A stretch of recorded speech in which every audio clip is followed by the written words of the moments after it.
Langue et communication. Exprimer la condition. Objectif, être capable d'exprimer la condition à l'aide de différents outils. Je vous présente l'inspecteur et l'agent Gary. Écoutez ce qu'ils disent. Agent Gary, qui serait le criminel à votre avis? Inspecteur, si les deux victimes ont deux trous rouges sur le cou, le criminel sera certainement un vampire. Observez bien la réplique de l'agent Gary. Il s'agit d'une phrase complexe où il y a deux verbes. Donc, cette phrase complexe se compose de deux phrases simples, la principale et la subordonnée. On va classer la réplique de Gary dans un tableau. Le criminel sera certainement un vampire est la phrase principale. Si les deux victimes ont deux trous rouges sur le cou est la subordonnée. Cette subordonnée exprime la condition par l'expression si. Est-ce que tu as trouvé la formule utilisée dans cette phrase? Bien, si plus présent dans la subordonnée plus futur simple dans la principale. Est-ce que tu peux utiliser cette formule?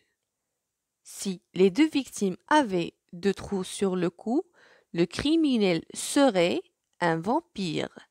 Donc, si plus imparfait, plus conditionnel présent dans la principale.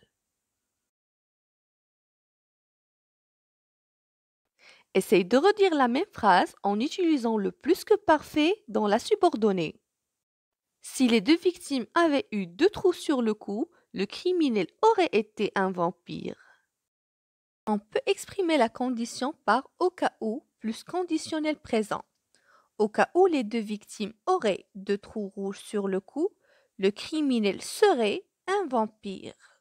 On peut employer aussi à condition que plus subjonctif.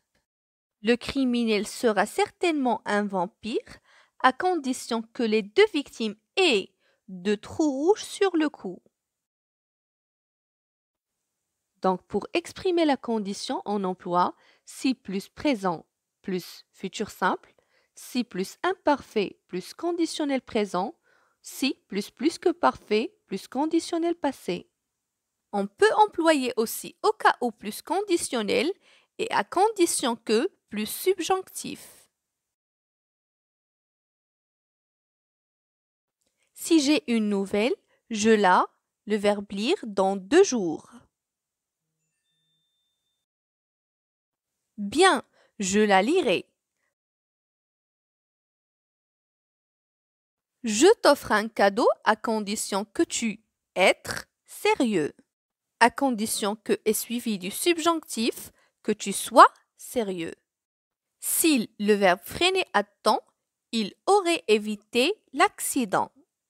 Pour conjuguer le verbe freiner au temps convenable, il faut faire attention. On a ici le verbe éviter au conditionnel passé. Donc, s'il avait freiné à temps, il aurait évité l'accident.